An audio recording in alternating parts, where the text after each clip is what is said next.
What's up, you little munchkins? It's episode 16 of Plat Valorant. How you doing? How you doing, little baby? Hey, how you doing? Did you know that Matt is actually 8 years of age? He's just got a disease where he grows a beard at an exorbitant rate. Oh, wow. No, he's actually just a small child. That's why he's so small. This is one of your better intros. Yeah, welcome to Plat Valorant episode 16. You're welcome. We're going to kick things off. No funny business, because you know it's 6:30 a.m. early morning that we're recording this. No, it's 10 o'clock and you're 30 minutes late because you just left to go make a cup of tea. In the morning. Don't lie to the people, Matt. Don't lie to the people. We're still pumping out the First Strike previews, as we all know. My masterpiece finally came out. You can come check that out. And you need to go follow our Twitter. We got a Twitter now. All the kids are using Twitter. All the young ones are using Twitter to follow the K-pops and everything else. Sure, the K-pops and the esports, and here it is, Plat Chat. What is it? Plat Chat podcast. I love that logo, Kurt. I love that logo. What you've done with it, the 50-50 split. Beautiful. Reminds me of Two-Face. You know Batman. Oh shit! They follow me on Twitter. I'll follow them back. Yeah, Matt. This is the first time Matt's realized that we actually have a Twitter. No, but here we go. I knew we were gonna have one. I didn't think we would set it up this quick. Look at all those beautiful people they follow. Look at that. Josh Wilkinson, Brennon Hook. What does that guy do? The Swedish one. He fills in when Josh doesn't show up.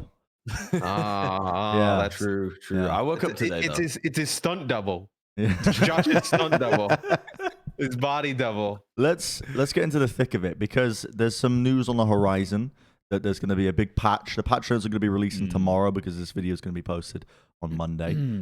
So the patch notes are probably going to be coming out tomorrow morning. So keep your eyes peeled for that one. Roughly around 6 a.m., 7 a.m. Pacific time, if I was to guesstimate.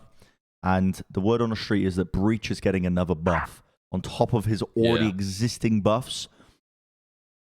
Why? Yeah. Justification being he hasn't been picked a lot in ranked. And I hate that. And his win rate isn't that high in ranked. I hate that. What if they gave him a fourth flash?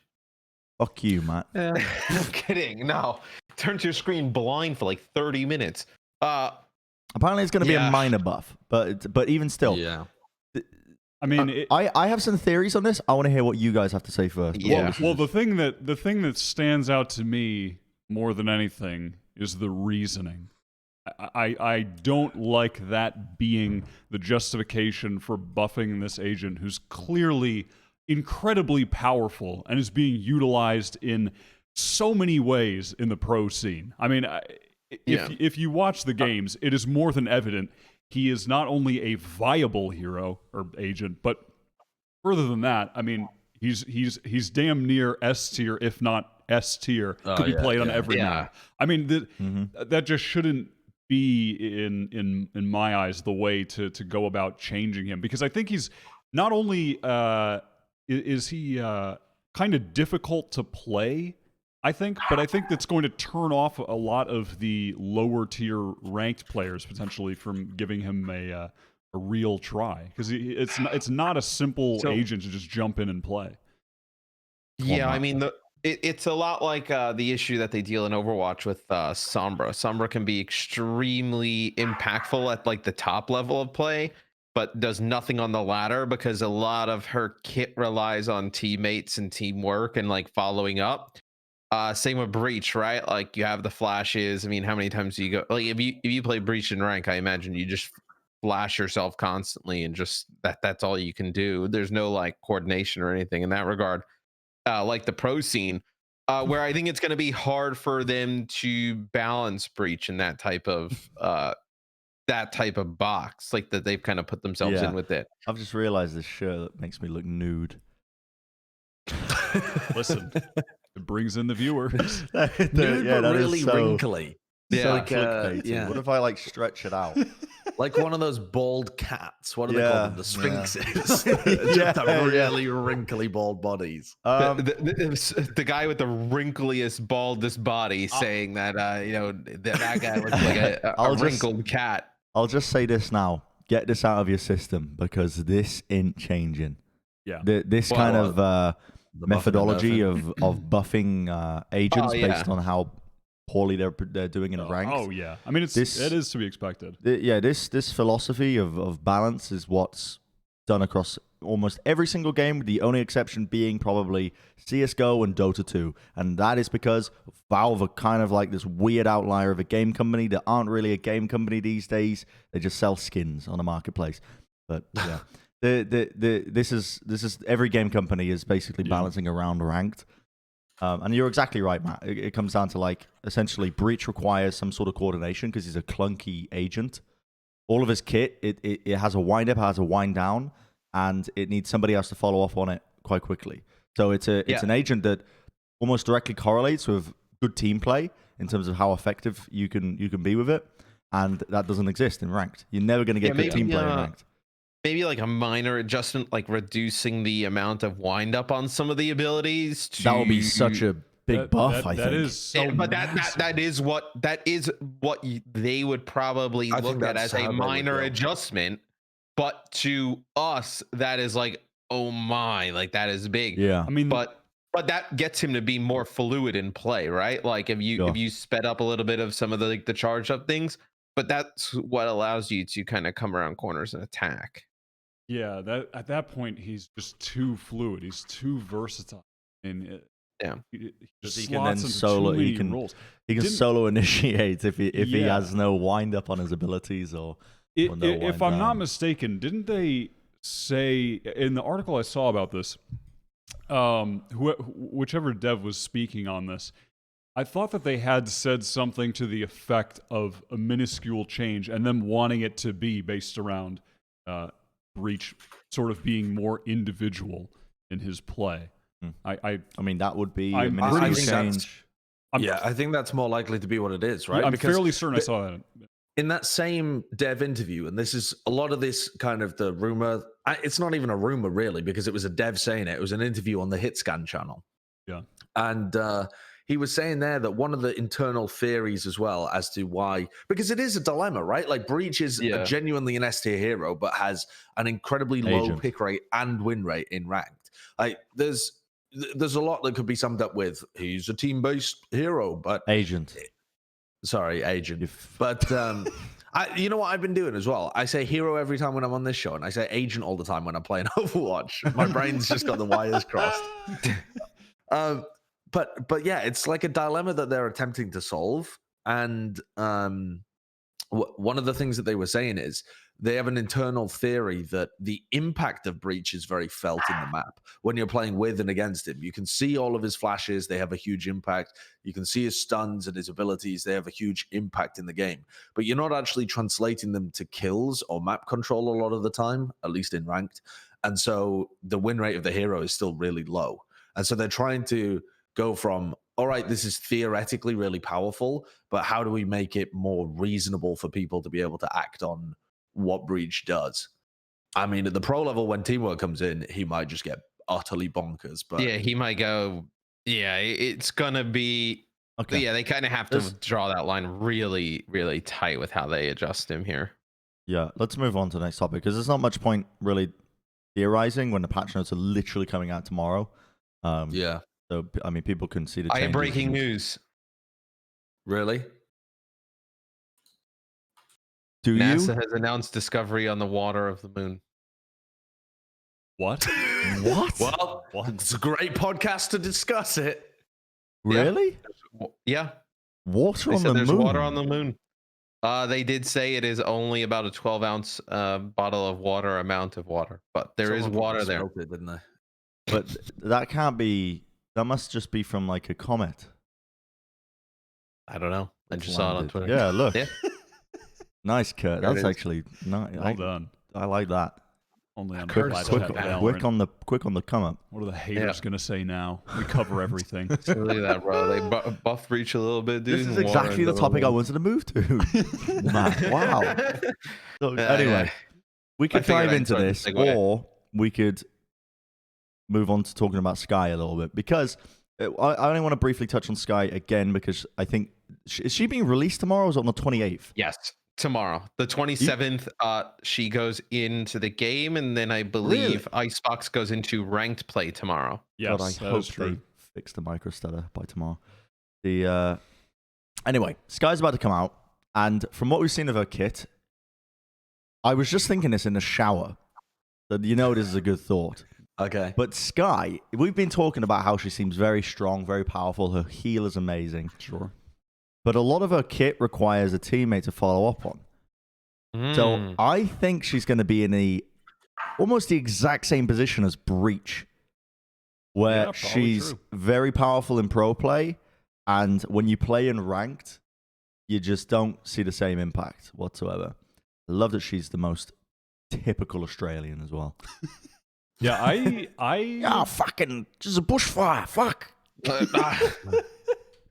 Yeah, I agree. I mean, I just don't see how players who struggle to communicate in ranked, which is a lot of ranked players. I mean, it literally happens at every rank possible. Yeah. I have played games at the lowest of the low, at the highest of the high, and no one talks. She actually seems slower than Breach to me, even. Yeah, I mean, she at least she can't have a gun. I mean, you're immobile with some of these. Yeah. At least with Breach, right? You can still be a bit mobile while you're using your abilities, but with her, not so much. At least that's how it seems. I mean, certainly not with the Wolf ability.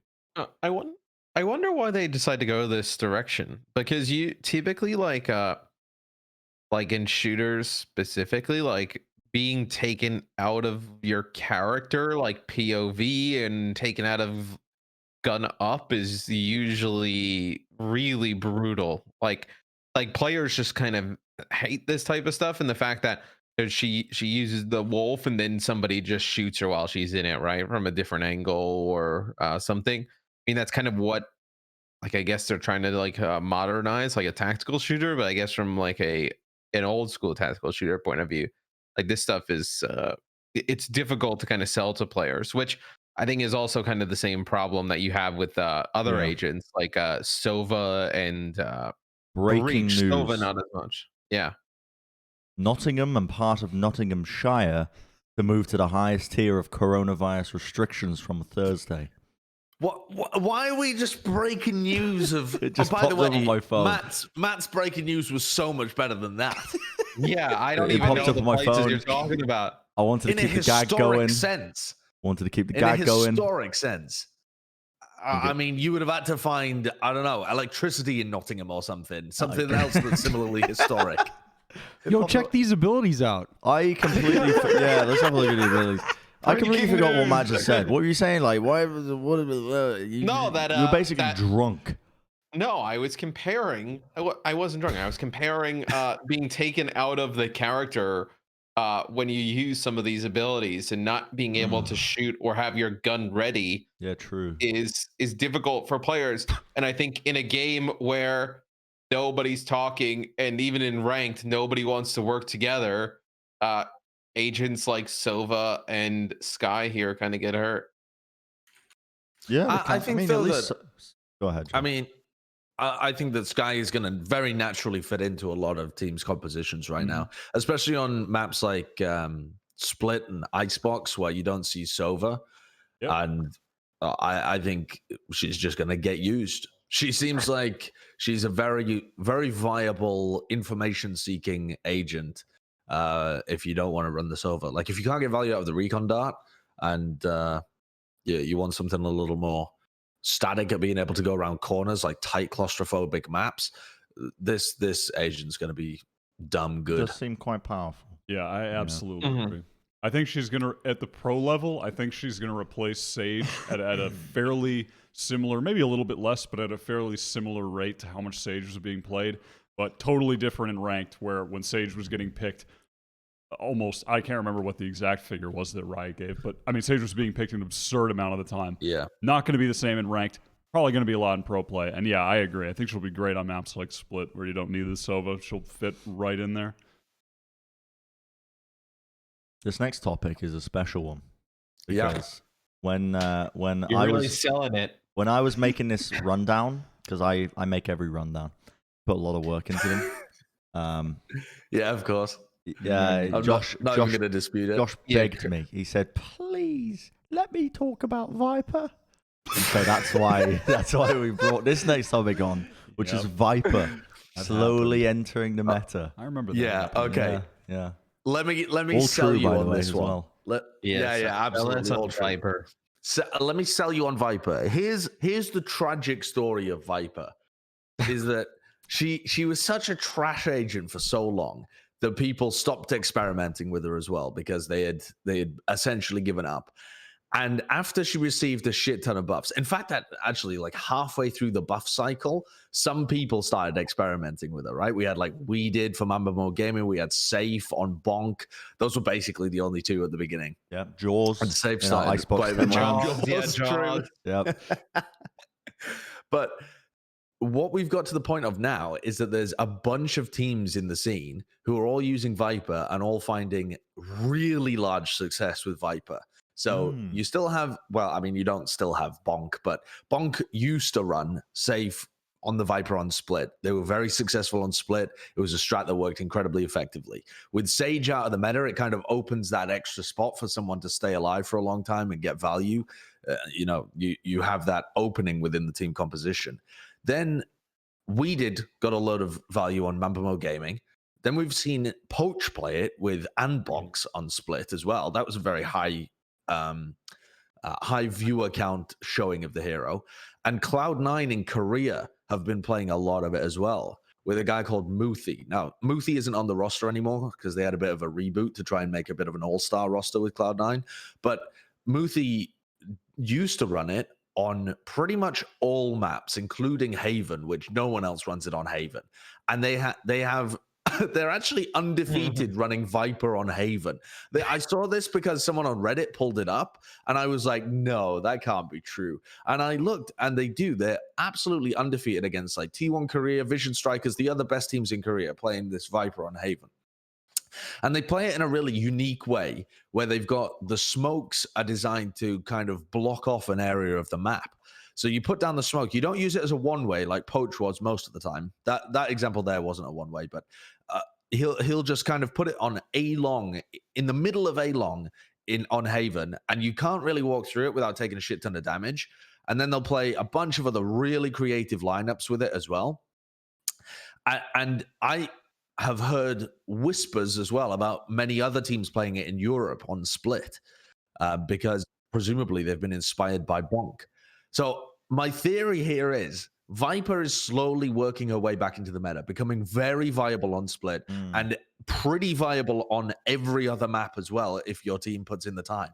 And she's probably going to start exiting the meta for Skye. I think my theory is that because she plays this kind of like staying alive, you have to try and play at the back of your pack in order to maintain impact over the course of the round.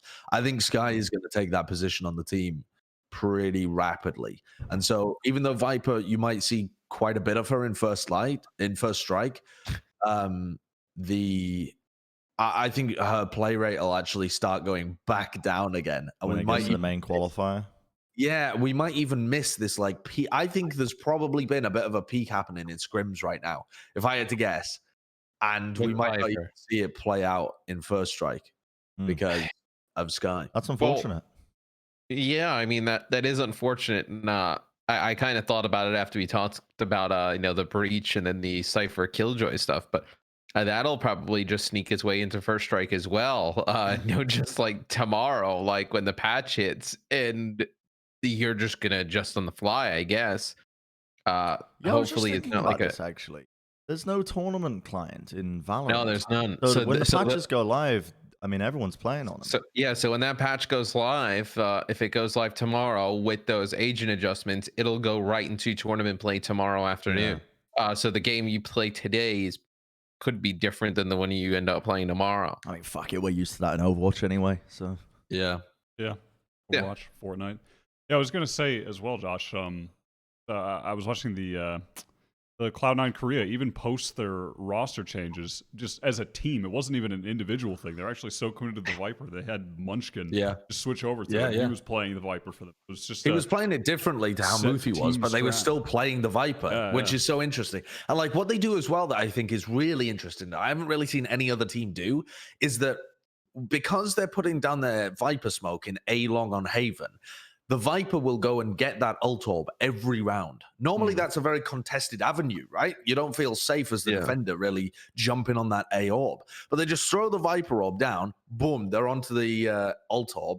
They're stacking ults onto the Viper. Then when they get the Viper ult, they go instead to Garage, and this is how Muthi used to play it anyway. Munchkin does it slightly differently. He just pops his ult on in a lobby. But Muthi used to run all the way to Garage, pop Viper ult there, and it actually extends into grass. And it makes it really weird for the attackers because they can't even really gain map control over mid anymore because you don't know whether there could be someone lurking in the Viper ult about to stab you from behind. It just makes the whole map much more difficult to play as an attacker in that situation. Yeah. I haven't watched any of the gameplay, so I'm talking purely from a fucking my ivory tower of analysis. You know the deal. But I can see how that would mess with the. I can see how that would mess with the Korean teams, or at least teams with well-drilled set executes, by changing one element of how the map is played. Yeah, and it would mess with the dynamic of how you're playing the map normally. Like, because there's no agent that's more disruptive than Viper if you think about it in terms of what she can do in terms of changing the way a map is played. Yeah, because it directly forces you to make adjustments based on whatever she's doing. And I think individually, it's of all the agents, going up against a good Viper is inherently going to be the one that players are the least adept at countering, just on an individual level. They're going to be. I mean, you just never see it, so you're not used to it. Yeah, they usually and just, also. I was going to say that also it is an absolute requirement though that you have that like open spot in your composition to slot a Viper in. It has to, you can't remove a duelist and put a Viper in because the duelist is the guy that is actually entering for you and creating the space. The Viper's the one that they can put down walls and stuff like that in order to manipulate people's positioning on the map, but they can't really entry for you at all. So you need the fact that Sage was nerfed so much opened up like one of these slow spots for Viper.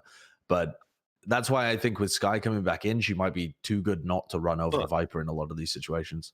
I do wonder though if we see them still adjust Viper in like another patch, whether they buffer, change some of her kit, because I do think probably she's extremely underrepresented in like ranked and competitive. I'm not sure she is. I mean, I know that she should be, but the devs never talk about her on the same level as Breach. I get Viper players in my ranked games more than I do Breach.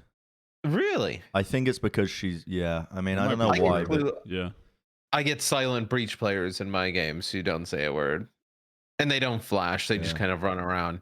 It's always interesting getting Viper players in ranked. And they just send it down mid. If they're playing Viper, they've got some wacky shit that they pull out on the map that you're playing. Oh yeah, or I like seeing Vipers. Because they pull out the one way. The Viper mains on my team. I like it. They always have some crazy shit up their sleeve. The other team is just confused. They're angry in the chat. You gotta be dedicated. Viper? You have to be dedicated to continue to play Viper, or you're like Jaws, where you just play Valorant, once a month, and you say, "Ho ho ho, I'm gonna play Viper," then just in everybody's games, just mess up your wall multiple times. Half of the team, Even though you can see where it's placed on the minimap, just fuck up your wall every time when you're playing Icebox. Yep. Oh shit! Just keep throwing shade at the amount of times where Bren was like, "Put your wall mid." Okay. 10 seconds of silence. Literally pinging where to put his wall. I think we talked about this on the previous episode. I'm pretty sure we talked about this. Anyway, we can shift the conversation along to some team stuff because Andbox, they finalized their roster.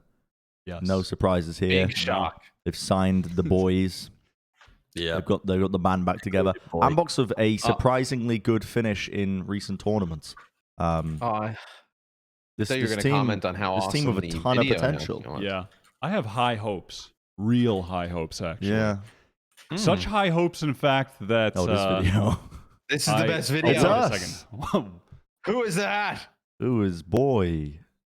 We are boy. Do you remember when The Ring came out? Wasn't it like 2005? Oh, dude, that movie scared the shit out of me when I was a kid. Yeah. Actually, no, I have horrific memories of that movie because I remember being at my friend Peter's house and his older sister played the trailer for The Ring. I must have been like 9 or something. And she played the trailer for The Ring and it scarred me for fucking years. Just genuinely afraid of turned off televisions for years. And then I remember her one of her friends had like long black hair, like Jesus. And in the middle of the night, we were sleeping over, and in the middle of the night, just came downstairs with her hair flipped over her head, like fucking, just scaring the shit. Just 9 years old, scarred for life, hate televisions. Yeah, don't like The Ring, like Andbox though, and high hopes for the roster. Incredible video. I don't know if this is a hot take, but I actually think Andbox are probably going to be one of the like elite tier teams in NA. Like I could actually see them within even a reasonably short period of time being pretty competitive with like Sentinels. Honestly, whoa! Ooh. You guys can't cat see just that. leapt onto the Did table. you just see the cat? No. I was reacting to Wyatt's take. I wasn't reacting to the cat. It slid and almost just knocked the camera down. Yeah. Oh, I see the cat now. There Oh, she is hey. now. Hello, cat. Just looking for a beauty. little love. God, this episode's got a little bit of everything, you know. There's some shit on your tail. Oh, I can't get that off. But I don't know. Yeah, do you folks feel that that's a hot take? That I think that they're going to be competitive with Sentinels in like maybe a month, 2 months or so, or even sooner, maybe. I think that they're really playing catch up to be competitive with Sentinels. The other thing as well is, though we've seen Andbox recently, we haven't seen how good Sentinels are compared to the rest of the pack. I would expect that they've continued to improve. They haven't just sat on their laurels. Sure. Who was it that, I mean, we're not really on yes, okay, hello, cat. Hello, Nemi, yep. Hi. Who was it that said Sentinels are, that's a cup of tea, don't drink that. Who was it that said that Sentinels are scary as fuck? Who tweeted I was trying to I find think the tweet. It was Cute Fat Boy. It was Cute Fat Boy. He tweeted something like, I pray for people who meet Sentinels in the bracket. So apparently Sentinels had not been scrimming in North America. I think Sinatra was on holiday and maybe they were trying to hide some scrim data and He stuff went like blind that. for a bit. Yeah, true. And he came back and has presumably been scrimming. They came back rather and have been scrimming. And presumably they scrimmed against Equinox and shit on them because Q Fat Boy's actually scared. Yeah. I mean, I fully expect Sentinels to come in and even when I say competitive, I also, to be clear in what I'm trying to get across, I don't mean Andbox are going to be beating Sentinels, but I think that they could have really close games with them, like be at that top 3, top 4 tier. And sure. No, we did. I think that's possible. Yeah. Pray for Sentinels. They don't get matched into me. I'm just built different. Devil emoji, chilled emoji. Little purple devil. Yeah, little purple devil. Probably wearing grey sweats while he was timing that one. Look at the tweet below. Ice cold. We did breed different. Cons right. 2 inches. 2 inches. And the purple devil emoji. Okay, well we're gonna talk about the NA teams when we actually get onto the first strike qualifiers. But we can talk about instead our favorite player, the unofficial sponsored player of Plat Chat Valorant, which is Sean 125960. Could there be a 12590? Not there's no 6. Go ahead. Could there be a potential roster move to just make me coom harder at this point? You didn't want to say it, but you fucking said it anyway. I mean, no, genuinely, it's actually absurd. There couldn't have been a more perfect reality for me to be excited about a roster move. Biggest Gen.G fan, biggest Sean fan. Out of control. Go on, take it They've come away. together. I mean, I this get it off. This is actually pretty insane. And one thing to note about this actually is that I think people are underestimating how much Sean added to the Moon Raccoons team. Oh, he really did. He really added a lot. And in their recent games, I can't remember who they lost to. Moon Raccoons lost to a team. They lost to Pretty Boys in the finals. Pretty Boys yeah. in the finals. And somebody in my chat said, "Oh, isn't this kind of weird? Aren't Moon Raccoons like really good?" And I was like, "Well, they've lost Sean, which is a big component for this team and the reason that they were so successful." And I think this is still going to be the case going into the first strike qualifiers. But Sean, what an absolute player. And I think he's going to be playing the duelist for them, isn't he? Yeah. Because he said he wanted to move into that role. Yeah, That's interesting. Said he was going to be duelist. Oh, is that confirmed? I mean, he said it in his tweet. Oh, right. So I'm assuming that Fair is enough. true. And I mean, that's just a nasty duelist duo. I mean, him and It really GMD. is. It adds so much firepower to their team, which they do at this point need, I think. They needed some additional firepower on the roster. I wonder if they go back to their former roles. See, my assumption here was that they would go back to their former roles when Effie's was playing the Sova, because obviously it is Effie's that has stepped down from the starting lineup. Though, as far as I'm aware, not necessarily stepped down from Gen.G overall. Did Effie's coach in the past? I was going to say, well, one of the things in CS, it was on their roster, Livid Gaming, which had GMD, Hwin, and MAJKL. And Effie's was starting on that roster, and then I think Calypso joined the team, and then he just stepped down and became the coach for the team. And I would like to see them do a similar thing here, honestly. I think he's it looked like he was sort of without a role, because he was on Sage for so much of the time for them. And in the last tournament, it seemed like he just didn't really have anywhere to fit in. So if he could just slot into the coaching role, I think that would be great. And honestly, I'd like to see them have more coaching behind the scenes, like a bit more analysis behind the team, because I would also like to see them light their strat book on fire and just start from square one at this point. Yeah. No, Yeah. I mean genuinely though, I'd like to see them hit the reset button and just try to build something new with Sean. I mean, so much more firepower on the team. Him and GMD as a duelist duo. Please, for the love of God, put GMD on breach. And then Now, I think am I also just the dual crazy roles. here, or were they coming in French before this? They were, yeah, they're all French. So Canadian. this is right. So this is also going to be a shift in terms of the language that they're coming in as well, right? And like actually integrating the way that Gen.G used to play, where it was like fairly elaborate set executes, but not too much defaulting and map control. I mean, if you can reduce it down to like that simple statement, there was obviously more to it than that. But that is quite a difficult style to integrate a brand new player into with less than a week, because you'd have to explain to him exactly what you need from him in all of these situations. So I think they probably have to hit some kind of reset button anyway and play a bit more of a loose defaulty style. So I think that's just a net positive for them. Correct me if I'm wrong, but are you not required to have 6 players on your roster if you're entering the first strike tournament? I why did I hear feel that you- somewhere, but I think you're required to have 5 Why I main feel like players and you- 1 sub. Yeah, I Really? think you were Yeah. supposed to. That's something I think I remember seeing. I thought there was just you could have a sub. It might be optional, Yeah, but I'm I not think sure. you have the option of having 1 sub in case one of your players can't play, and then you're not Probably forced to DQ yourself.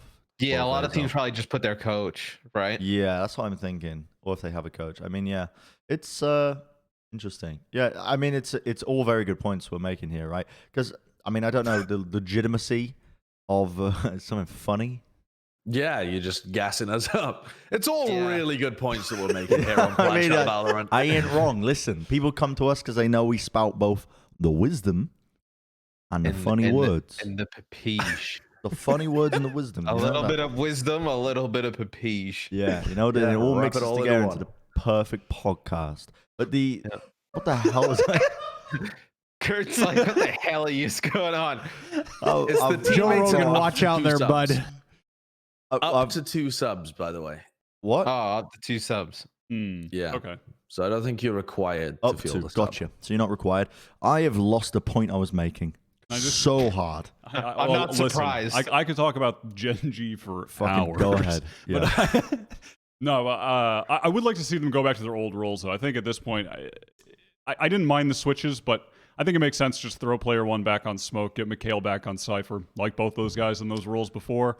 And then you have Hwin, who can play the Sova or the Jett. You have Sean, who can play Sova, and I'm assuming most duelists. GMD's agent pool is really deep.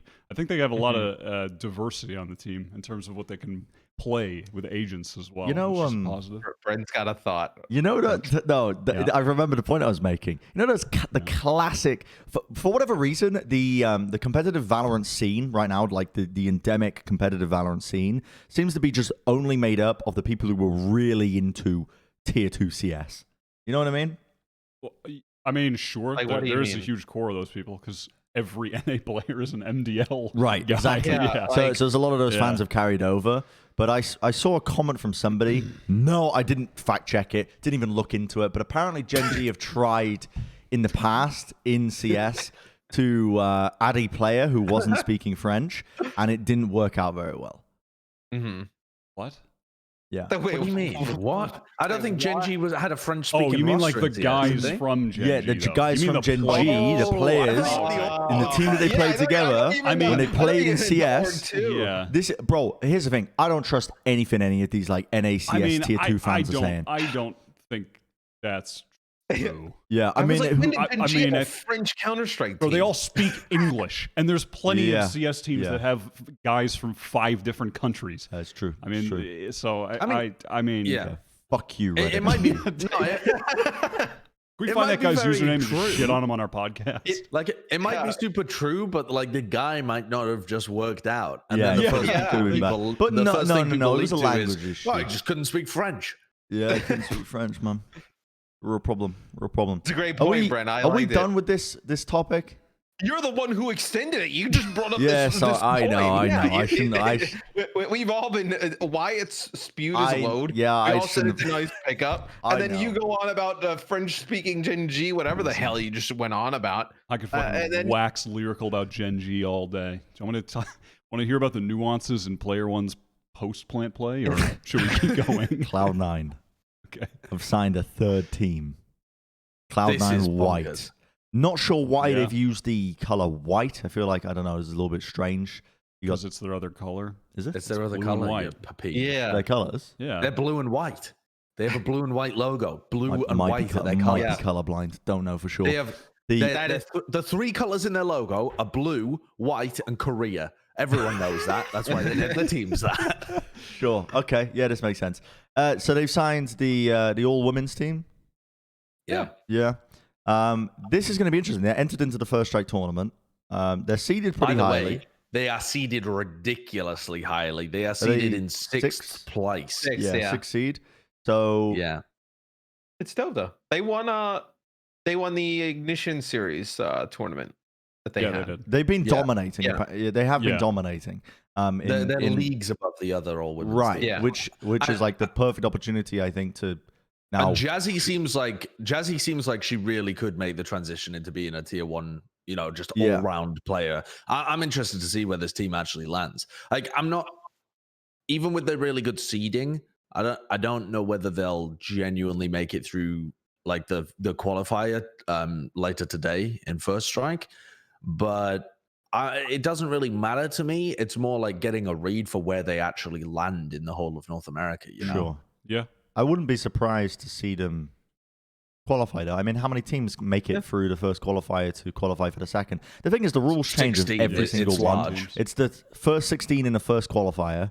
Yeah, you actually only need to win 3 BO3s in order to qualify. Oh, definitely But you, doable. Well, but it you is make it doable. into the second one, right? Yeah, you make it into Yeah. the second qualifier. So you're still not into First Strike at that point, but you've made it through the first step. Right. It's quite a little bit convoluted, but yeah, It I wouldn't really be is. surprised to see them make top 16. That's the thing, especially with the high seeding that they've got.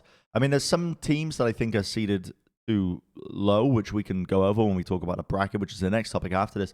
But I mean, Cloud9 just seem to be dropping the bag on whatever team they want. They are just they are spreading wide. Yeah.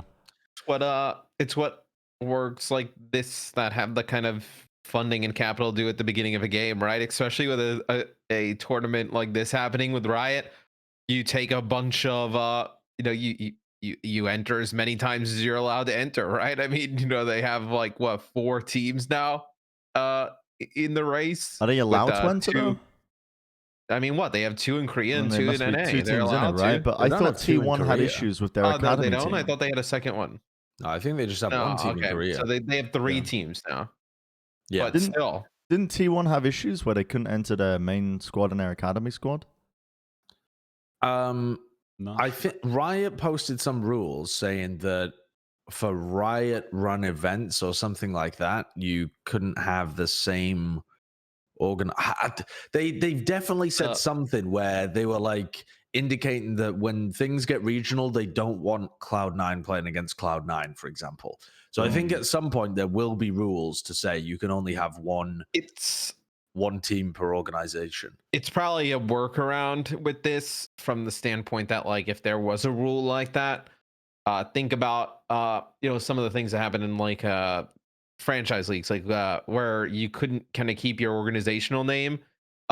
Atlanta FaZe in Call of Duty, they just dropped the clan, right? Like, it's technically like the team name is FaZe Clan, not FaZe, so they're allowed to use it. This is probably the same type of technicality where it's like, well, hey, there's like a little company called Cloud9 Blue, and then there's one called Cloud9 White, like a and subsidiary that they can get around it. Yeah. No, I mean, that's kind of how some of the stuff is set up. Yeah. Yeah, I mean that would be a workaround.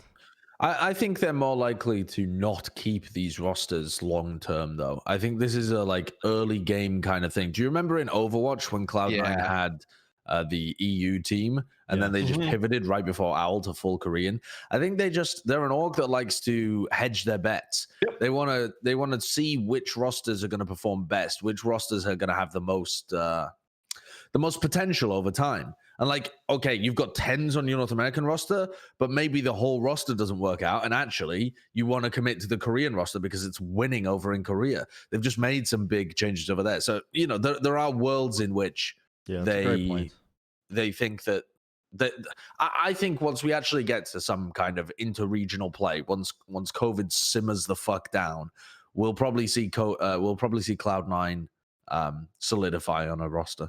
Yeah, kind of pick one. You want to take a look at the bracket? Sure. We've been hinting at and talking about this entire time. Let's take a look at the bracket. I actually spent, while you guys were talking about breach buffs and shit at the beginning, I went through the whole bracket and wrote down all the interesting matchups as well. So I can. What a king! You're so much information. That's why he's on top of the game. Yeah. Big fucking head. Well, what's the first one that strikes your eye? The first one, as you scroll down the bracket, I mean, immediately, the first thing to note is that the bracket has been seeded. No one knew whether the bracket was going to get seeded or not.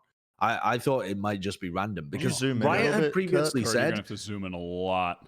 Yeah, Riot had previously said that they were not counting the Ignition series towards First Strike. It was like a separate thing.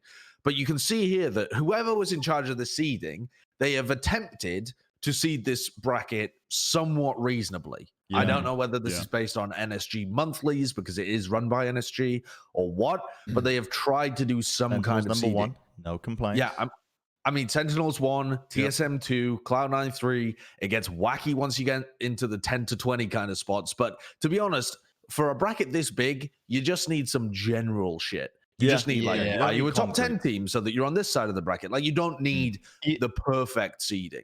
You almost just needed the top 3 to be seeded and then have everybody else in somewhat of a respectable position to like their standing, right? I mean, it's what, 120 teams? Like, yeah, and you don't even need to play the bracket out fully because you're only looking for the top 16 teams anyway. So it's just about whether or not you match really early on with another good team. Yeah. And so I think this is fantastic that they've actually seeded the bracket properly. Because otherwise you could have had like Sentinels, Cloud9 and round one. Matchups, Josh? Oh, if we go back up to the top, an interesting one is that, so we talked about this tweet earlier where it was like, who are Sentinels? I pray for who Sentinels actually match. The first notable team is Space Station Gaming, who they would battle in no, they wouldn't. In round 4. But that's already in the top 16. Oh, they would in round 4. Yeah.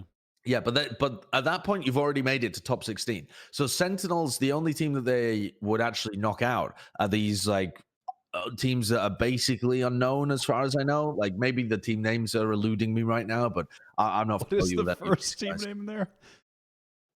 Orange. Bro, let's go for the orange upset. Best of one. The French but they would play French Toast Mafia potentially in round 2. French Toast Mafia. Oh my god! I love the name. Incredible. ESEA Open team names. I love Love it. to see Yeah. that. God, we ETF should have World signed Div up. 7. We should have signed Yeah. up. We could have been playing Sentinels round 1. True. Immortals do actually play against another decent team, though. They play against XSET in round 3. Oh, So that is actually interesting because XSET are pretty boys. Yes. XSET.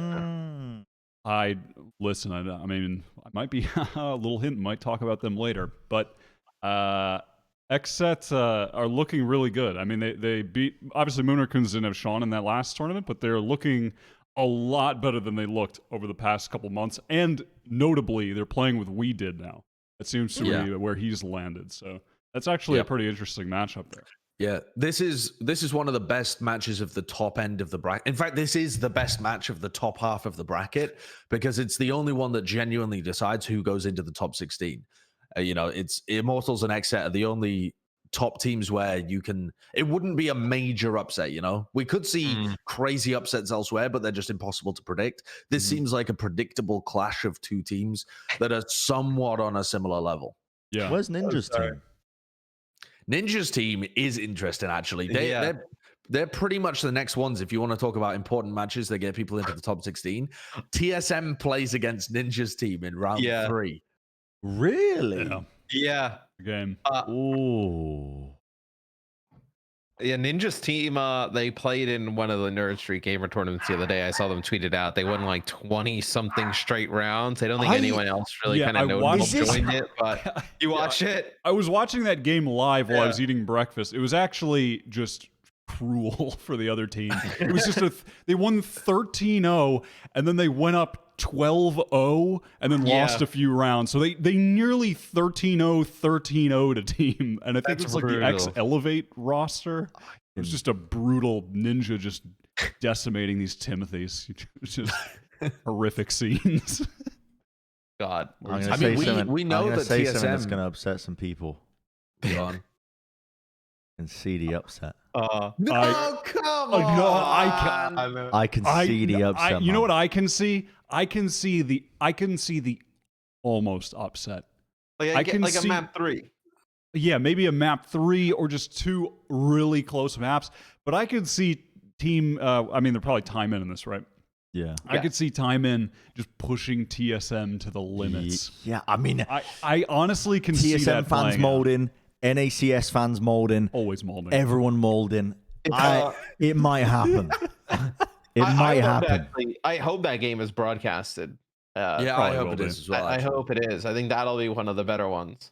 Yeah, there was only a couple of interesting games in the round of 32, which is where they would hit. So, I don't know whether they are playing this bracket out fully as well, because if they are playing the bracket out fully, then we get to see some really good matches later on. But they're not relevant, so I don't even know whether the team playing try.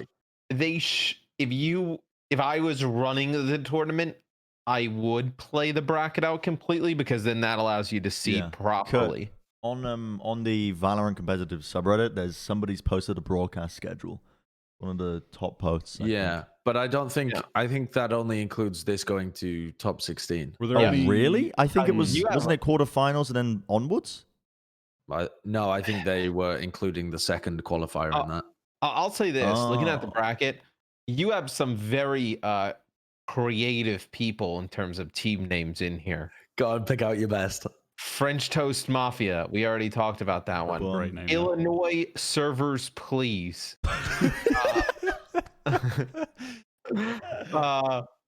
Fort Players. Dog Team Club. Hold on. I Revive Me Jett in all caps. Hello Kitty. Hold on. There's one that was really good for Bren. So one team named themselves The Weekend, just like the like singer. the band. Yeah. Hold on. Where's the band? God, this guy's Roosters? uncultured. Yeah.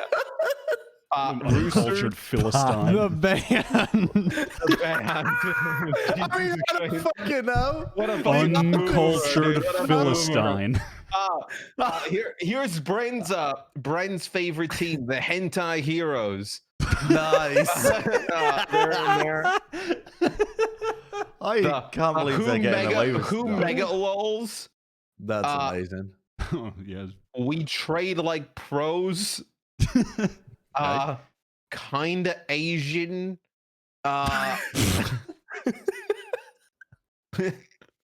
This really is. This is bringing me back to the days of playing ESCA Open and just the chaotic team names that people would come up with. Sims for hurrah. I mean, this Las Vegas Inferno. The Las Vegas Inferno. Okay. The local hot baseball thoughts. team. The hot thoughts. I found the 100 bracket. Thieves. 100 You found a Thieves plays broadcast? the hot thoughts round one. Just throw it up. Matt's just Save reading the every throw- team just at this throw point. it I up while skimmed Matt's through him. He reading it. read all the funny ones already. I'm just going to interrupt him. Penguin sledding. All right, Matt. Hold on. There's got to be one. Listen, one All more. of top 8 Let broadcasts. Matt get his time in the sun here. Look, so this broadcast schedule doesn't even have. This is all like of top the- 8's broadcast. Oh yeah, wait, It what is feeds this? into it. See? Ooh, I'm not Yeah. good with So, on, graphs. so No, this is day. Oh yeah. No, so day 3 is when they're gonna have 2 streams up, watching the top 8, top 4, top 2. So we are but going to why- get all the matches. if you're Yeah. a team, why the hell do you give a shit about playing the quarterfinals onwards? Doesn't it give you better seeding for the next It should qualifier? give you it should give you better seeding for the I next one. suppose, yeah, the seed. Or maybe it gives you seeding towards the end.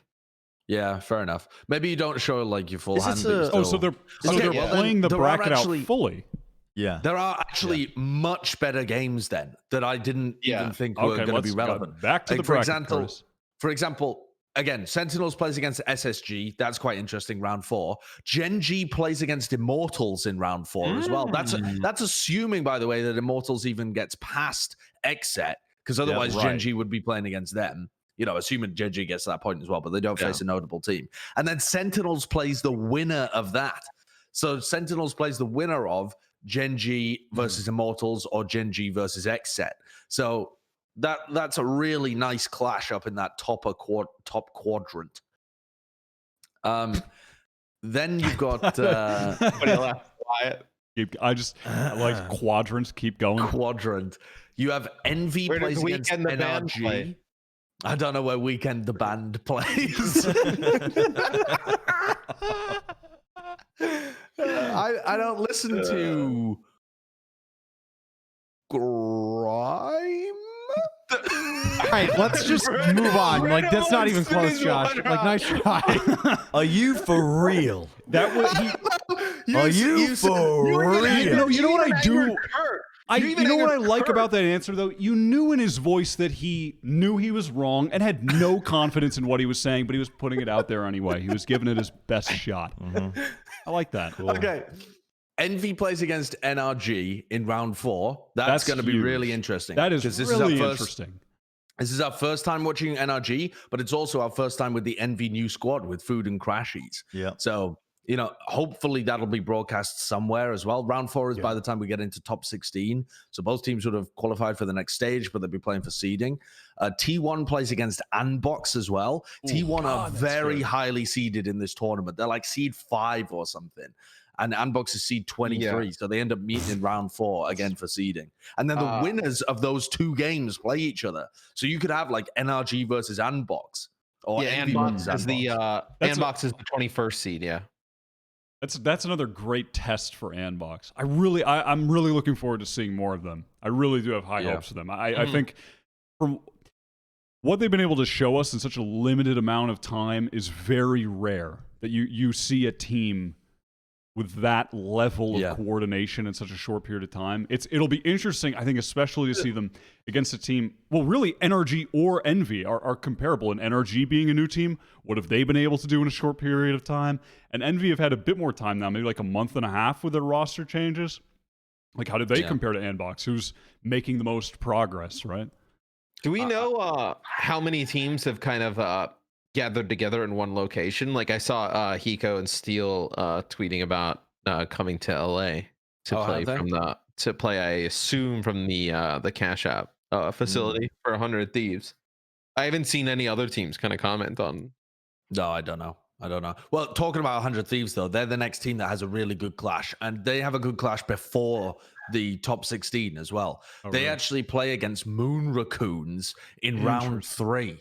So in order to qualify for the next stage of the tournament, 100 Thieves have to beat Moon Raccoons. And I think Moon Raccoons without Sean are such a good testing ground, 100 Thieves should absolutely be supposed to win that game, but also Moon Raccoons are dangerous enough to be able to provide an upset even across a BO3 if 100 Thieves aren't ready for it. If they are genuinely not the top team that we believe them to be, that could be a dangerous game for them. So it's a great litmus test for how confident we should be about 100 Thieves later on during the bracket.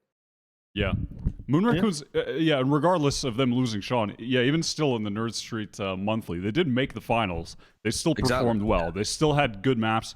They still have great players on the team. And the Sylvan that they had playing with them, Profi, he looks like a solid player as well. So they didn't, obviously it's going to be tough to fill Sean's boots on that team, but they still have a really solid roster. So that is very interesting. The winner of 100 Thieves versus Moon Raccoons will then play against Dignitas, who we haven't seen play yet. God, there's so many good matchups. There are so many good matchups. Right? I'm watching VODs all day. The great thing about this is that they all happen around the round of 16 quarterfinals kind of period. So it is very obviously great matches onwards from there because all the winners play against each other. But these are the first ones, and that's where the broadcast should start to heat up a little bit. What do we play to today? What do they play to today? I can't remember. I think they BO3s. They played two matches today. Yeah. So nobody will actually kind of qualify. There's no good games. There's also no good games, as far as I know. There was no notable matchups in round 2. Well, if we get to the genuinely, if you're watching this podcast and then you go on and there's some kind of upset at the end of today, that will probably not be broadcast and be a massive upset because there's no big teams that clash within the round of the second round. Yeah, and a lot of these teams have high enough seeds that you'd be kind of stunned if they get upset. Is it best of 3 in the first round? Best of 3s all the way through. Best of 3s all the way through. Which is huge. Great system. I will say what is very possible though, in terms of upsets. Of course, tier 1 teams getting upsets in BO3s, getting upset in BO3 is very unlikely. But there are so many of the mainstay tier 2 teams, the teams that you would put in that I don't know, outside of the top 10, maybe 10th to 30th spots in NA, teams that we've seen pretty consistently go maybe up and down in that area, that could absolutely get upset by the French Toast Mafia, or just some team you've never heard of with ranked players that you've never seen that just pop off. Hentai heroes. And there were some other interesting teams I saw as well that, they're just going by random names because they're unsigned, but have players from other teams that, you can't go through every team and check, but I saw, players like Akis, etc., on different teams that are newly formed for this. So, FaZe play against Equinox, which is the old China Win roster, and they play against them in round 3. So that is actually to qualify tomorrow. That is a great matchup, actually, because there's a nice little story there, really, as well. Coming off their FaZe Clan Invitational, where FaZe debuted. That was where they lost to China Win in the first game, and then they beat China Win later in the group stage in a BO3 to qualify to get out of the group. So this is the third time they're actually playing. Obviously, a lot of time since then, so that's interesting as well. There's a lot of good matches from this. You casting the event? No, but listen, Ryan, and then I'm available. Should be. Cloud9 actually plays the winner of that game as well. So FaZe are battling against all of their former that is so good. rivals. They're playing against China, and then they're playing against C9, the two teams that they've played probably the most out of any of the tier 1, tier 2 things. They just got randomly. You can't write it better. You just can't. Beautiful seeding. Whoever's done that, whoever's worked out this bracket, wonderful stuff. The last tiny thing, just to throw these last couple at you. Yeah. Built by Gamers plays against Mamba Mode Gaming in round 3 as well. So that's a clash of some tier 2 teams, which is an interesting one. You might have seen that in a true. BBG, they got Bjor. That's pretty interesting. And then this is it's right down here at the bottom. And then assuming that Cloud9 White, which is the old MAJKL team. It's the old women's team. Assuming they make it through Penn State University, the old dudes, let's say, and Elevate, who are probably your next ones on the list. Assuming they make it through those teams, they would play against Built by Gamers or Mamba Mode Gaming. So it will be very interesting to watch the old MAJKL team, the new Cloud9 all-women's team, play, because they slowly ramp up in terms of the quality of teams they're playing against. Like, can they beat absolute amateur teams? Probably. Can they beat Elevate? Maybe. Can they beat Mamba Mode Gaming? I would say probably not, but we'll see. Yeah. You know, it's an active ramp up as it goes on. This is a good test. Yeah, I mean, it's not huge news, but yeah, Built by Gamers also, they did just change their roster where they signed Bjor, formerly of Immortals, which is a fairly big signing for them. Another guy like Will, I think, but so new roster debut for them as well. Cloud9 Korea. Yeah. They're retooling, rehauling the roster. We talked about this earlier. Only two players they've kept, Munchkin, Baji. Yeah. Baji. They played with Buzz quite a bit as well before they made this move. They'd like already subbed out Try and they just put in Buzz. And, so that was already on the horizon. But the fact they got rid of Muthi, I thought was quite interesting, because Muthi seemed like a good player and he was the one that was playing the Viper for them as well. And I thought they would keep that guy. Doya's stats, don't Google him. Don't Google him. Okay? Google them, Kurt. Can you pull up the stats? They're really quite Cloud9 poor. as a team. You can look on the history of the players. Find a player. Where are we going here? You're telling me how to use a website I use every week. I don't know why. I don't know why I'm talking you through it. What, he's got a 0.94 KD on the Omen. I mean, a Doya has like a on Breach and a 5.2 on Sova. Yeah, he was playing a lot of the Breach for them. His stats on Breach were a 0.42 KPR on Breach, and that's what he was playing a lot of recently. I am really unconvinced of this roster. Cloud9 Korea. Yeah.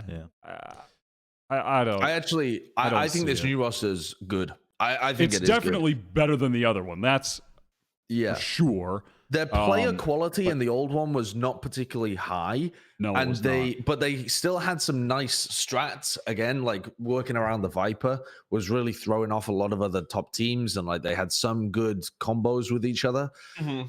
What they seem to have done is they've basically just picked up the best players from a bunch of other Korean teams. Like Zeta is a former CS:GO player. They picked up Buzz, like we said, and they've got Hate. Yeah, Hate's pretty good as well.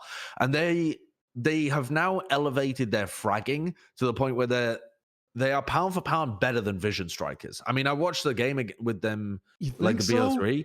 They were winning most of the aim duels against them. When it was just scrappy one-on-one aim duels, they were literally just winning the aim duels most of the time. I don't know if I agree. They looked like they were in a primordial state, but I think their fragging is better. I mean, if it is, if the fragging is better, barely.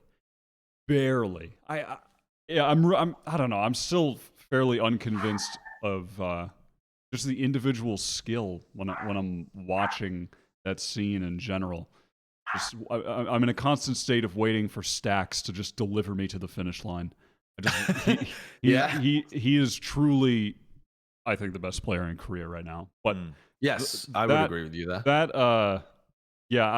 I need to see more from this Cloud9 roster. But yeah, despite them winning that Haven map in that clan battle final, I think it was, which is that's also the first strike qualifying.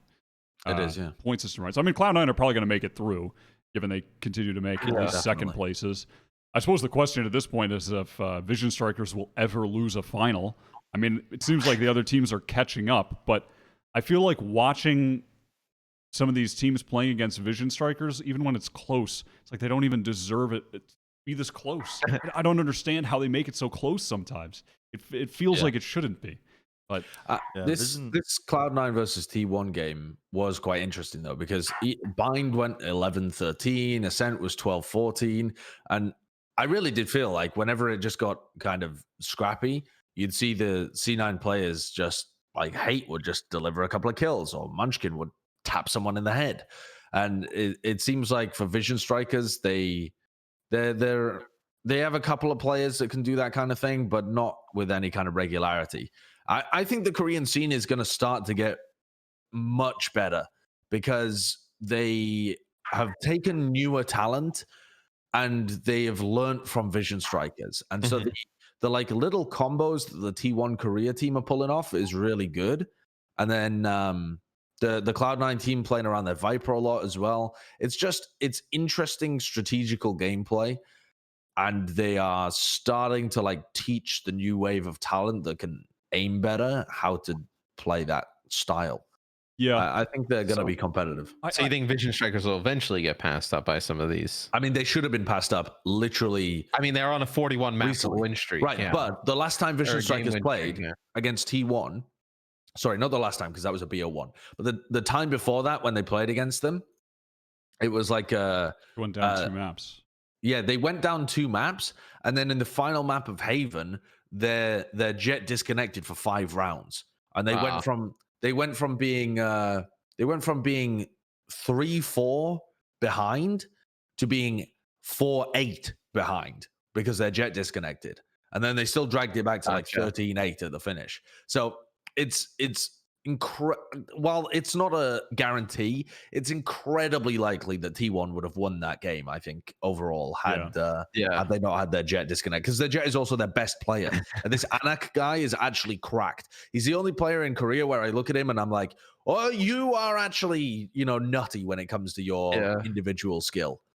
He doesn't have the all-round package of, well, I mean, he actually does have the all-round package of someone like Stacks, but it's not the same kind of impact in the server because he's playing the Jett. It's more of an enabling role in Korea. Yeah. Although, if you combine it with the Breach, it does actually get a lot of kills. I wonder if any teams will introduce foreign coaches, Western coaches that come from like DS to try and, I don't know, instill some of the things that are missing from the Korean scene. That could help. I do think a lot of the teams, even watching Cloud9 when they were playing against Vision Strikers, so many timing errors more than anything. I don't know if you noticed that as well, John, when you were watching, but just really poor spacing and poor peak time. Just often, more than anything, I see players just getting ahead of themselves in the games that I'm watching in Korea. Yeah. Where they're peaking too early before teammate is even, before teammate is ready to trade or is even really anywhere near to trade. I do think the Korea that we see in 6 months from now, a year from now, is going to be significantly different from what we're seeing right now, though. I do have high hopes for the scene. I think maybe my expectations are a bit high, just given what the region's been able to deliver elsewhere, right? But they're already making rapid improvements. They are. They are. Yeah. I thought the Vision Strikers would just continue to dominate this region, and other people wouldn't really step up to their level. I mean, Cloud9 and T1 are both in a similar position. Like it's somewhat similar to Europe at the moment in terms of the rivalry, in my opinion, where Vision Strikers are clearly on top. They're winning everything, but at the same time, it doesn't feel comfortable, these series that they're winning anymore. They are getting pushed in BO5s, in BO3s. They are, losing certain maps consistently against these other teams as well. So I think it's only a matter of time until Vision Strikers get pushed and beaten and then potentially overtaken, and that's only can be a good thing for the Korean scene, because then it's not like they're overtaking them by just raw out fragging them or something. They're actually learning from Vision Strikers as well. Like T1 have pulled out really nice, unseen anywhere else in the scene, utility combos when they played against Vision Strikers in the finals. They didn't win that game, but you could see that they wanted to win because they were pulling out stuff that had not been seen anywhere else in the world. Right. A lot of like 2-man set plays. Yeah, a lot of two-man set those- plays, a lot of like boom bot lineups, a lot of what else were they doing? 2-man set plays is probably one of the easiest things that you can instill into any team to see rapid improvement because they're so flexible in terms of how you can. Yeah. You know what I mean? Yeah, sure. You only need 2 players alive to pull off a lot of the stuff, and you can use them in so many different locations, so many different areas of the map at any point in the game. It's one of the best things that you can pump into a team to make sure that they're flexible. Yeah. They had some, now that I think back on it, they had some really lovely stuff actually, T1. They were like putting a deep smoke in bind, you know, like on A short. And they had their Sova and someone else, I can't remember exactly who else it was, creep up inside the smoke. And they shot a recon dart out really high so that it covered the entire area. And then they're just spraying from inside the smoke to kill these guys in market. They so love doing that yeah. in Korea, actually. That is such a popular play in Korea. The pushing up on the smoke with the Sova dart. It's a very good play. I mean, how many of these clan battles are left? There's quite a few. Yeah. I think there's one left. Oh, really? I don't think, because they started way earlier. This is they did start for a I while. thought I saw about 70 more on VLRGG when I. Well, I think previous- Clan Battle I is think just it might the be organizer. qualifiers or something. So there will be certain, presumably the qualifiers are going on, and then after that they're still going to run tournaments. One more. So there's one the 27th and 28th. Yeah. I mean, the next topic we've got is Vision Strikers being ahead in terms of qualifying points. Obviously, I mean, they've literally won. What a segue. Pretty much everything. Yep. Do we have a like anything to dictate to say? Oh my god! Look at that. I mean, that's just all green. Yep. Yeah, Green I've on actually, dollar there signs is, everywhere. Liquipedia has like added up the points and stuff. So I'll put the link in our Valorant channel so that Kurt has access to that. 41 wins. Yeah, That's it's pretty crazy, good. isn't it? They literally That's have not pretty lost. good. Oh my I think god! it's an but they are really it's a getting matter of pushed time now. situation. Yeah, I feel it's the same as it's as you said, Josh. It is similar to G2 in a way, where it is just a matter of time situation here. I feel. But that never used to be the case. Like I used to feel very differently about Korea, where it really was just like Vision Strikers and then everyone else was just eating their dust. And the other teams have really leveled up recently. Do you think? I think it's to their credit. I mean, in previous episodes, we at the start we were very confident in Korea as a region because of their previous games, like Overwatch, like League of Legends, where they've just been dominant. And we were less hot on them more recently. On the basis that we were like, well, it seems like Vision Strikers are way ahead of every other team, and we attributed that to no new talent coming up, like a lack of any other similar game in the region. Is this just? Go ahead. I still want to see the scene grow in terms of player base.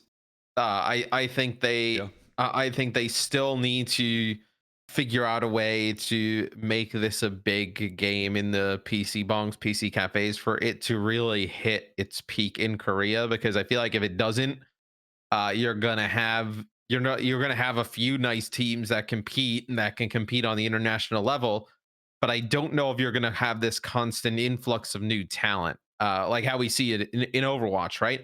Every year players come in from Korean contenders just out of nowhere in Overwatch and they make a huge impact. It's because it's a number 5 played game in PC bonks still. So I think you really need to see the numbers kind of hit a high for Valorant. I think for the pro scene to just see it kind of grow and have that new talent in Korea all the time. Even still, you could write a case study on, I mean, why Korea as a country, South Korea, seems to have this culture that does so well in multiplayer games. Yeah, you know what I mean.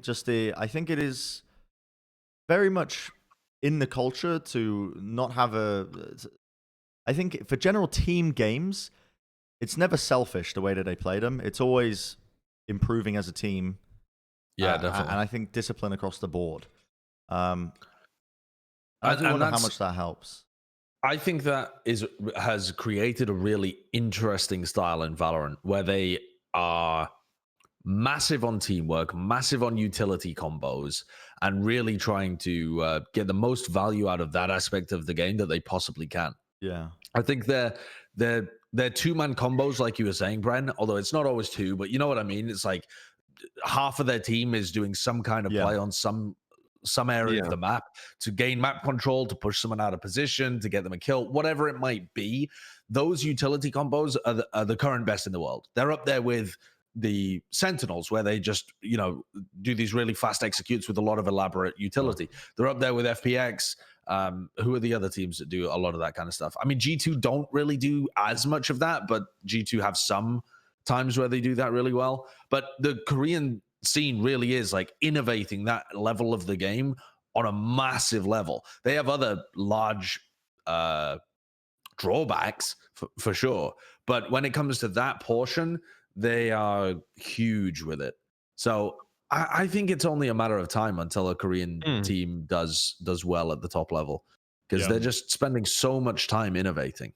Yeah, I really think that the conversation we're having about that scene is going to shift, and our conversation about the talent in the scene is going to shift so much. Just given, like 6 months to a year, I think it's going to be very, very different. And obviously, a bit of it in the hands of maybe Wyatt in terms of the Vanguard, the PC bongs. But I think even regardless of that, even if that situation isn't fully worked out, I still think the scene is going to look far stronger given a bit more time. Let's talk Brazil. Sure. As a region, because I mean, there's a lot of parallels you can kind of make. I think we have in the past with Korea and Brazil.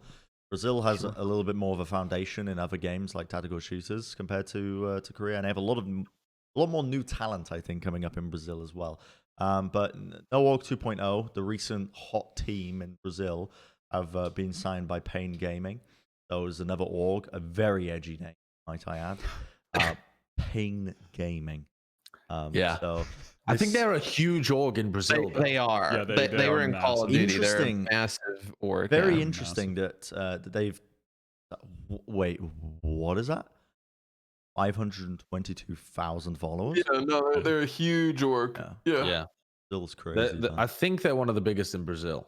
So this is a huge pickup then for them. It's surprising that NoOrg 2.0 are the ones being picked up here, and not Fusion Fraggers still. I mean, Fusion Fraggers already have a sponsor, and so I wonder whether that would be more difficult to kind of work around for an organization. I mean, to the extent of that they weren't. I suppose that across here, the sponsors. I always thought that they just weren't really sponsors willing before the money, but NoOrg 2.0 they've had a very recent come up, and it seems that they have been sponsored very quickly. I don't think them having an energy drink sponsor on Fusion Fraggers would have stopped that. But also, I mean, you kind of want the guys that are ascending really quickly in the scene. Yeah. Because you think they're going to continue to go higher. Yeah. Don't you want a proven consistency? Well, no, you probably got this team for cheaper, and you think there's a higher ceiling. Right, sure. Gamble. Yeah. We also don't know exactly what was happening behind the scenes in terms of this team's ascension. I mean, they could have been I certainly don't know, but they could have been known as a dominant team or a really good rising team just based on their behind the scene results in terms of scrims and all that. And orgs could have already been at least aware of their presence. And the way it looks like with Fusion Fraggers is that like they are kind of like just well, actually, no, they say they're a free agent team, but then it's also weird because they do have the Fusion energy. Yeah, they're in their bio, they're not signed, which but is they have an energy drink sponsor, which is odd. I mean, it's just a way of it's getting some money, I suppose. Odd situation, but NoOrg have the potential to win any tournament they're in. Like they are genuinely, they're a top 3 team. I would argue they're the second best team behind Gamelanders, and Fusion Fraggers are actually in third. So I think they're a really good team. I think they've got a lot of upside here as well because they are kind of newer as well. So I think this team could do extremely well in First Strike. Yeah, definitely deserves. Our next topic is relevant to this because it's Pain Gaming and Keydstars, and it says here haven't qualified for First Strike Brazil, right? Yeah, but the qualifiers haven't happened yet. Yeah, they actually are still ongoing. So the qualifiers have kicked off already for Brazil. And I think they've got through the first 2 out of 4. and the only big teams to have not qualified yet are Pain Gaming, this no-org 2.0 team that just got signed, and Keedstars, who used to be known as FaZekin, who are probably like 6th, 7th best in the region, something like that. And those are the only teams so far that haven't made it through the next one? Qualification period. That's a good question. I don't know. Are you sure it's sure. kind of going on? Yeah. So if you go over to Liquipedia First Strike and you go to the Brazilian area and you go to the open qualifiers. So the open qualifiers are the ones that kick, what is it, like 16 teams onto the next one. So it's those big 512 team brackets that they run BO1s for, and then at the end of it, so each one kicks 8 teams. Sorry, so out of 512 teams, they crunch it down to 8, and they spit out 8. And they go again, 512, 8, spit out. And in the end, they have 32 at the end. And so that system has happened twice now. Oh, the God, Open Qualifier number 1 Okay. and the Open Qualifier number 2. And the Open Qualifier number 3 is in, it starts on the 31st of October. Is it BO1s, those, or? It's a fuck ton of BO1s, yeah. Yeah, it Yeah, has to be with 500 teams. Yeah. It's all BO1s up Right. until the final round, the round of 16, and then it's a BO3. There was no I don't know if It's it's not like a on technical VLR, it's only on limitation, but it wasn't Wikipedia. on VLR.gg. Yeah. Maybe it's because it's 512 teams. Yeah. But it wasn't listed, and it's listed as like upcoming and not ongoing. So I was confused. Yeah. I assumed that it just Shows hadn't you the even... difference between those two scenes. The Korean one, I think, has like 20-something teams they show like in the qualification, and then Brazil's got like 500. That is Yeah. absurd, Throw yeah. all those BO1s on the sidebar. 256 But these are... God, these- Just scrolling Just throw 'em on the forever. sidebar. BO1s Yeah, so- that... But I would also say, though, that Pain Gaming, this Pain Gaming, the no-org 2.0 team that I said was probably the second best in Brazil, have gotten really unlucky with the teams that they've run into towards the end. They ran into Red Canids, who used to be known as Vimdolol, and they lost 13-15 to them in a BO1 Yeah. on Haven. Really unfortunate way to get eliminated Oh my from God. the first tournament. And then they played against B4. Yep, and then they played against Oh. B4, and they lost 2-1 in the series to them. First map 11-13, second map 13-11, final map 13-7. So like really close games that they've missed out on close, both actually. times. I feel like it's just inevitable that they're going to go through, though. Yeah, Yeah. for sure. That's just a testament. It's a testament to how close the Brazilian scene is, though, as well. Like, and even in that doesn't make me want to rate them any lower, right? Like, No. Right, It's just yeah. that they're so close. The top 8 teams still. It's genuinely a very good scene at the moment. There's the qualifiers here. That is a crazy system that they've got going on. I mean, I know we talked about it, but the trouble is, every First Strike event is different. You always It forget is, how it they're is. ran. But this is mental. I had no idea that the games were ongoing as well. This Keedstars team as well, they went out 2-1 to a team called Falcol, who aren't bad in Brazil, but you know, you wouldn't be expecting them to beat FaZekin, Keedstars.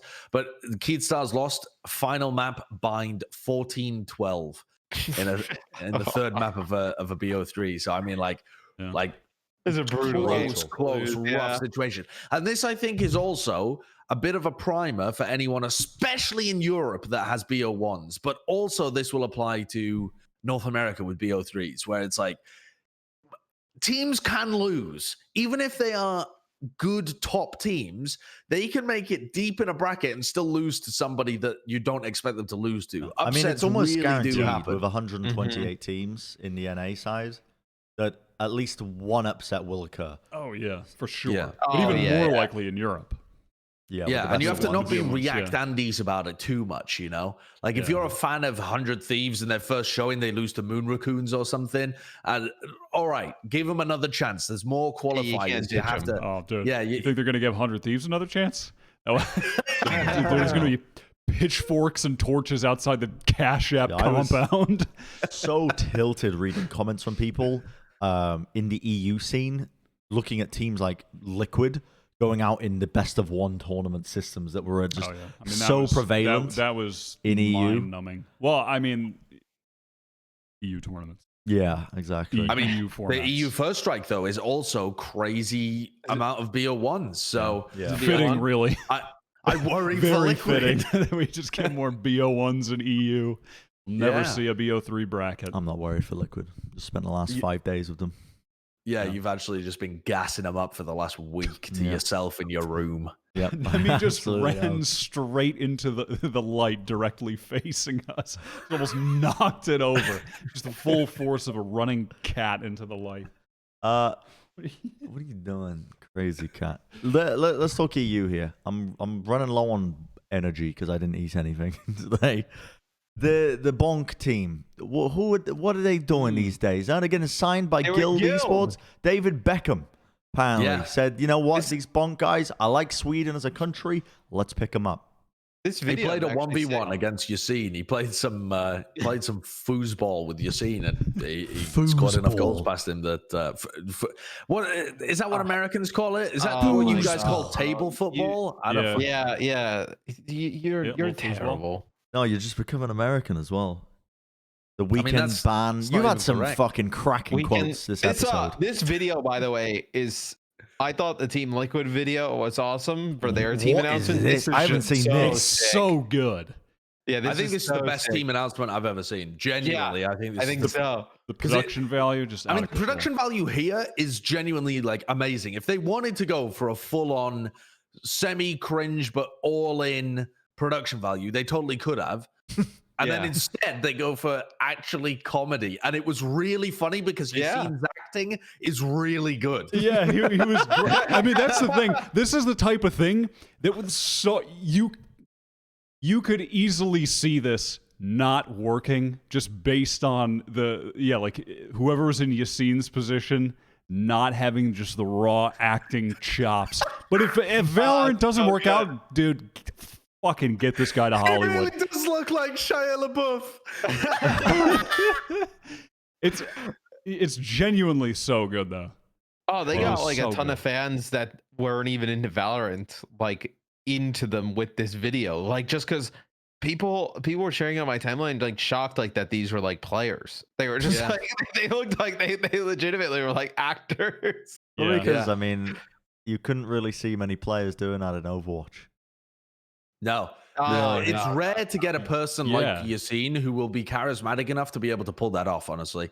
Like, a lot of people would shy away from that idea and not feel confident in being able to execute it properly. But that was, What do you mad think props of to Yassine. what do you think of Guild Esports then? His team, what are they? Is that what they call Guild Esports? Or just Yeah, Guild. yeah. Just Guild. I think it's just Guild, Because I think. Bonk have gone through some changes. Are they still a top team? What do you make of this pickup?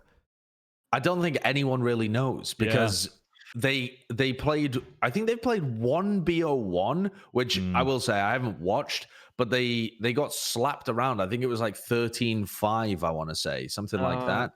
But it was literally a BO1 with a team that. Oh, actually, they've played played more 3 since then. games. They've Yeah, played 3 they- games since then. I didn't even realize they played yesterday. Oh, 2 days ago. Yep, and they got 3 wins. Yeah, they got a who did they BO3 play? win over Wave and Z Titans. Again, though, they're playing against like tier 2 level teams, so hard to tell. Yeah. Just have It to seems wait and see. unlikely to me that they're going to still be a top 3 team in Europe because they got rid of Safe, who's a legitimately elite tier talent, and they've got Draken and Goffin, who I don't know much about. Again, I didn't even realize that they had played these games, so I haven't looked at the stats. Seems like Draken is on the Jett and actually performed pretty well. I think that's probably the biggest question in terms of where they're going to end up is how good will Goff and Draken be. And I think that's really the main focal point moving forward to see how they perform because obviously large shoes to fill there as well. But yeah, I particularly think we'll just have to wait Draken. and I see. mean, that is Oh, that yeah, is for sure. Yeah. because I mean, Aaron was pretty good, but I think Goff should be able to fill that role. I don't know anything about Goff, but it wasn't a high impact role that Aaron had on the team. Whereas Safe's role was enormous for Bonk. So not only do you have to try and cover potentially the agent pool that Safe had, which was ridiculous, like one of the biggest agent pools that there is, and then you still have to put up ridiculous numbers as well and actually get your fragging to that level. I don't know whether Draken's capable of it, but we'll see. Well, where do you think they would place? Do you think they would still be top 5, not top 3? Would they be in the top 10 A lot still? of good teams in Europe. I think they could definitely be top 5. I think that's pretty. You think? I think that's very I just reasonable. saw, Top I just 5? saw Ryan. I was Ryan thinking Central 5th. Ryan Central posted his top 5 for EU, G2, FPX, Liquid, NIP, then Guild in 5th. In between NIP and Heretics. I think Guild are the kind of pretty team reasonable. that are. I mean, I think anyone that's hanging around the 3rd to 5th spot in Europe could easily get upset in BO1s by a lot of other European teams as There's well. a lot of good teams in Europe. I think Just making deep. top 8 would be good for this team, to be honest. I really think so. Like getting top 8 and being able to be in the final thing, considering that you have to be so consistent over so many BO1s, I would be pretty happy with that. I think if they went out, genuinely, if they made it to the like quarterfinals of the main event, but then they lost, I wouldn't be mad about that. Like I think that is actually a really good showing for Guild. Yeah.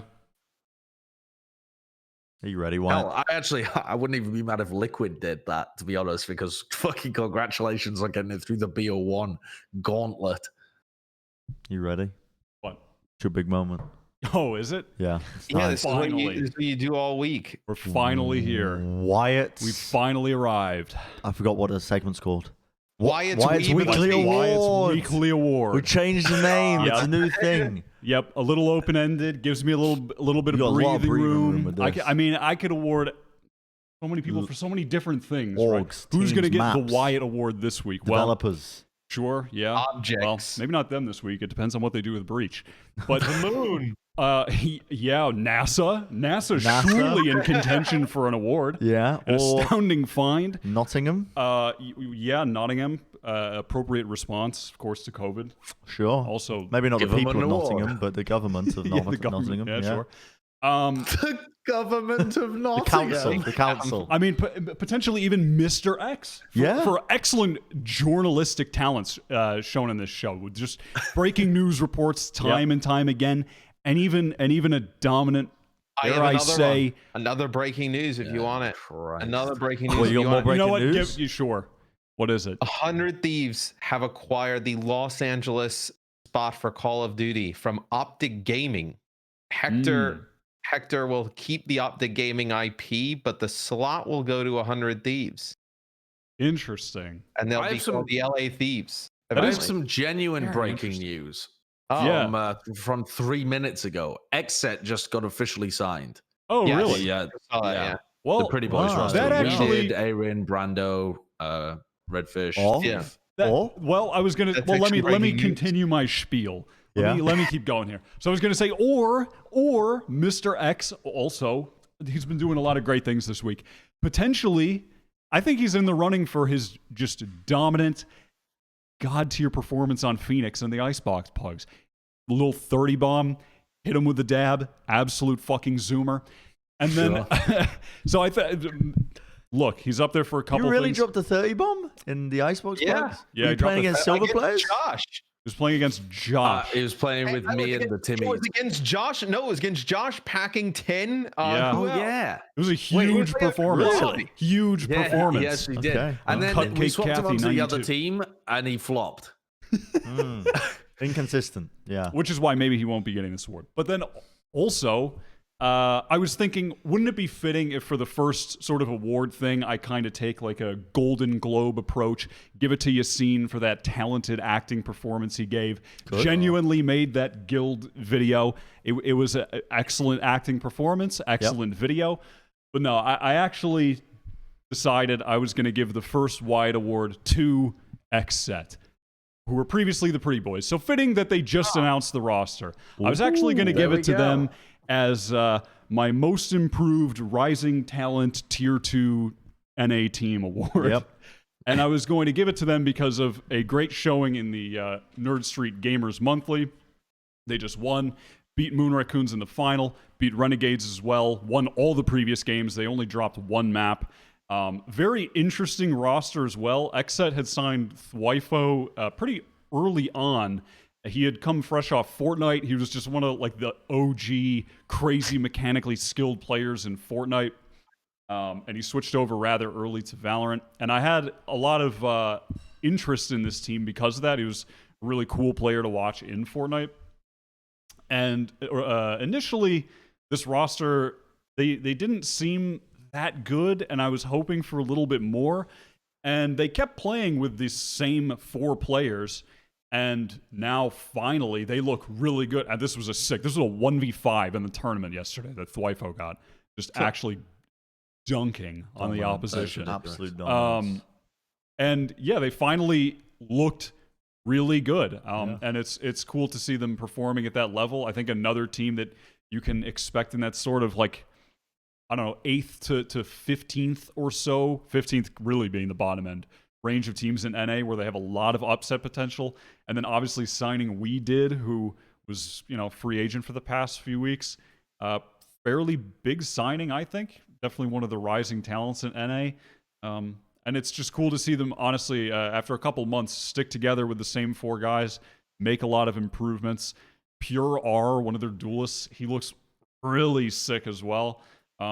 Yeah, high hopes for this team still. It's good to see them improving so much, and I think that they're definitely an upset team to watch. Wow. And looking forward especially to seeing their game then. It was against Immortals, right? In the bracket? It's against Immortals. Yeah, that's going to be really I haven't interesting. watched this team. What's your expectation of them versus Immortals? I mean, that's a tough matchup. Immortals are obviously, they look on fire right now. They're a hot team. But I could see XSET, at the very least, I could see them making it very close. I think that they'll have a respectable showing. They'll make it close. Kind of an unfortunate team to run into kind of early on in the bracket.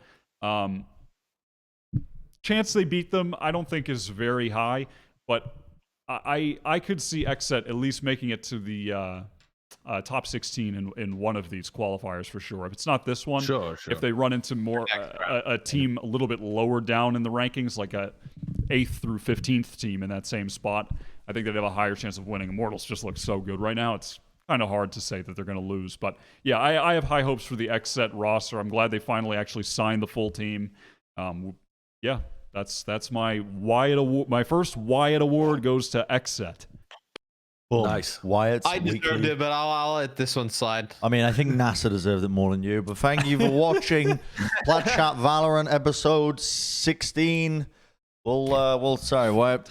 We'll see you guys later for the next more episodes and first night previews. Yep. Bye. See you later.